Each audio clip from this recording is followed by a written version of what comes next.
Hey, what's up everybody? Got some parts here for the Temu LS build. I'm gonna just do a little unboxing video of a couple things I got. Still waiting for a lot of stuff. Do something quick here, real quick for you. AN lines.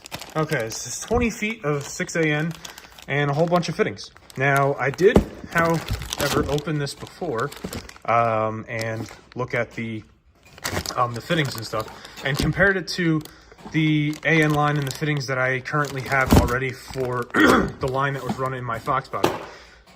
I couldn't tell you the difference. Swear to God. It's kind of like just the same. Couldn't really tell you the difference. And as you guys saw before in the video, this is going in the 3rd gen Camaro.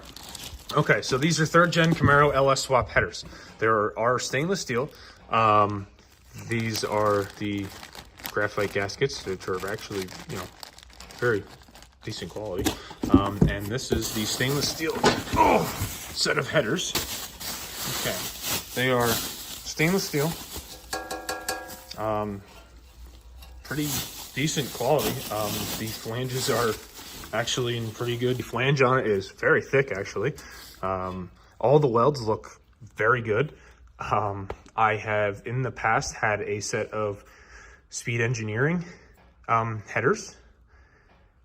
I couldn't tell you the difference. So they look identical, they feel identical, and they're just off of Temu. Let's see what else I got here. This is a full Temu harness, full LS harness from whatever that is, electronics. Yeah, it's just kind of stupid, but somebody's got to do it, right? Decent fuses. I mean, the wiring harnesses are pretty decently stout. I mean, this is metal. I mean, it's not plastic or anything. I don't know. Well, we'll see what happens,